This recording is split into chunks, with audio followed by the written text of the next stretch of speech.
So I wanted to get into your wins. So Yeah. Tampa Bay, and then Tampa obviously Bay. the Travelers, which I want to get on kind of that crazy finish in a second. But, this is 2013, so this is 5 years after earning your card. Was there, I'm sure there was a little bit of like the, kind of this over the hump feeling when you did get that win, probably? Yeah, big time. Yeah. It was 150 starts, maybe 140 starts that I hadn't won. I always start with Puerto Rico the year before. Okay. It's an opposite field event. It's a course I've always really enjoyed, to be honest. I've had a few nice weeks there, but I had a 3-shot lead going into Sunday. I was playing awesome. Like, I was playing the best in that field. I went out Sunday and played not to lose. Mm-hmm. Lagging 20-footers, wedged, you're looking right at a pin, maybe playing it to the smart. Like, I was never close to really making a bogey. Yeah. Because I was had such control of the golf ball, but I wasn't being aggressive with it. Yeah. And I ended up getting lapped and finished like 3rd or 4th. Mm-hmm. And I was just so angry with myself that I gave that tournament away. I didn't play to win. I played to not lose. Right. And that was a huge learning experience for me. So fast forward to Tampa in 2013, kind of same deal. I'd had a nice start to the year. I was, I was 32 years old. I kind of primed my body and everything. And have a 1-shot lead going into Sunday at Tampa. But there's almost like this last Tampa tournament, there were 40 people within 4 shots or something. So no one's talking about Streelman getting it done. Yeah. And I just said, I'm not going to let Puerto Rico happen again. I'm going to go out and play to win. I'm going to play aggressive, and I don't care if I shoot 82 or 62. Right. Like, I'm going to sleep much better tonight, knowing I went out to win. And just go out and have a beautiful bogey-free 4-under round. Yeah. Birdie both par 3s on the back. Probably 2 of the best shots of my life. Back right pins, both on 13 and 17. A high cut 5-iron into 13 and a high cut 4-iron into 17. Wow. Birdie both of them, and had a 2-shot lead on 18. And a fun moment on 18T, I give AJ, my caddy, at the credit time, but Tampa's got the bunkers down both sides of the fairway. And I knew if I hit 5 wood, it would stay short of all the bunkers. I only needed bogey to win. But driver's been the best club in my bag my whole career, and I was driving it perfect, and AJ knew that. And so I go, well, let's just hit 5 wood, knock it up near the green. We take double out of play. We win this golf tournament. And he looks at me and he goes, with the driver in his hand, he goes, you knocked that driver down the middle of the fairway. And it was awesome. Like, just the belief in me at that moment. And I stepped up and just laced this thing right down the middle. I mean, I had half a sand wedge in and made par and won the golf tournament. But I always give AJ credit. It was a really good caddying moment. Yeah. He stepped up and said the right thing to me that I needed to hear. But then it's over. Like, Courtney comes out, gives me the kiss, and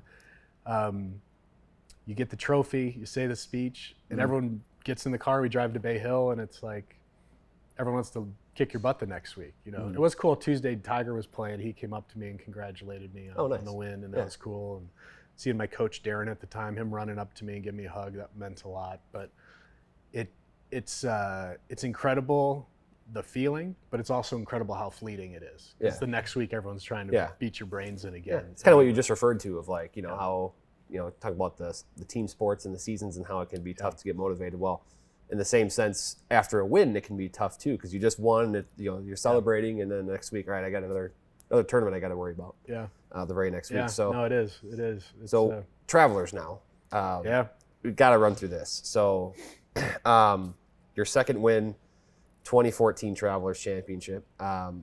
Crazy finish. I think it is. Is it still the record for most birdies in a row to close? Mm-hmm. So you birdied the last 7 holes, which is nuts. So is there is it like a, in the zone moment, or I guess what even happened there? Because I guess what was the status too? Were you totally in the tournament, or were you kind of just an afterthought and then you sort of just worked your way up, or where were you at? It's a 2-hour discussion that I'll make as short as possible. Yeah. It was the most magical moment most magical week of my life. Yeah.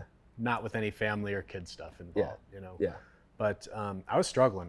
I'd missed 5 cuts in a row going into Travelers. I remember sitting at Pinehurst for the U.S. Open, basically in tears, talking with Pia Nielsen and Lynn Marriott about my, they're sports psychologists, but more kind of life coaches, and they're like second moms to me. They're incredible people and dear friends of mine.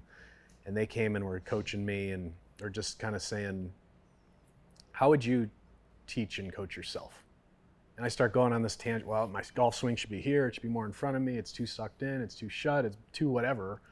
But for 5 minutes, I told them everything that I wanted to do in my golf swing. Right. I said, well, go do it. Yeah. You don't need permission from someone else or a coach or something to go do it.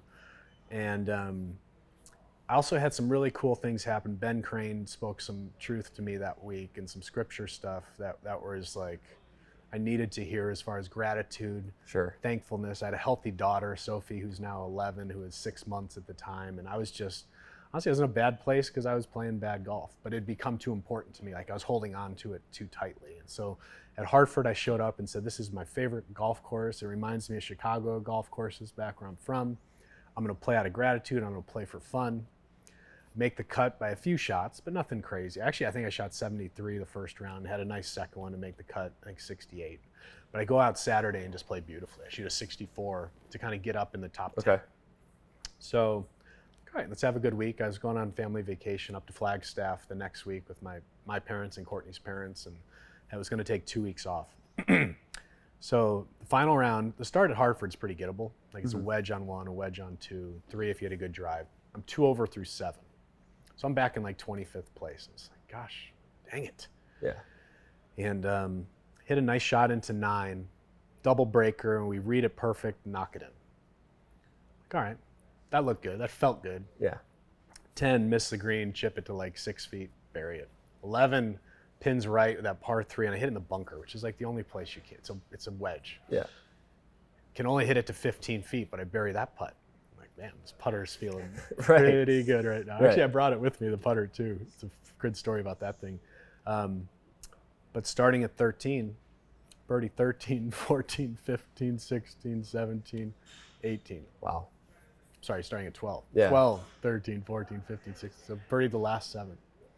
And all I can say is everything was moving slow, but it was fun. It was easy. We were telling jokes. I wasn't really reading putts. I knew the putts as I was walking in before. I wasn't too worried about where I was aiming the putter. Wasn't too worried about how far back it was going. It's just the putt's there. It's left edge, and you hit it. It went in. And as I got more into the heat and seeing my name go up the leaderboard, I kind of went back to my mini tour days where I was like, we need to keep going. Like, birdie, you need to go. Push, push, push. Stay aggressive. Okay. And they kept going in, man. It was so crazy. I remember Sergio walking up the hill looking at me. He goes, what the? I'm sorry, bro. Got that one from you. Yeah, and, because I was reading, I kind of read like the, ESPN sort of like post, event recap. And I think Sergio had a quote in there of like, I played really good golf. It just wasn't my week type of thing, because it was somebody else's week. I've never... Again, that's probably a feeling that most people never get. It's just like be in a zone. It sounds like 10-1 putts in a row, 10-1 putts in a row to finish. Yeah, birdied 8 of the last 10 in the last 7. Just crazy. Which I've never done since. Yeah. Probably will never do again. Like that's to do it. And we have those rounds. Like I had a magical one at Wisbrock a few months ago where I really had a good look at 59 and just couldn't miss. And it's usually and we were playing for like $20. Right. We get those moments where we're at high levels of excellence for what we do and what our professions are, whatever our professions are. Yeah. There's days that are easy. Mm-hmm. There's days that aren't. This day was really easy. It just happened to be on a Sunday where I had a chance to win and was able to do it. So I look back with a ton of gratitude and thankfulness for that week. Yeah. And well, it's cool to get the backstory really on that because that's again that's. I mean, I think statistically, right, in terms of number of birdies, it's the best closing finish to a tournament ever. Yeah. So that's, again, another piece of history that we're kind of talking about here. So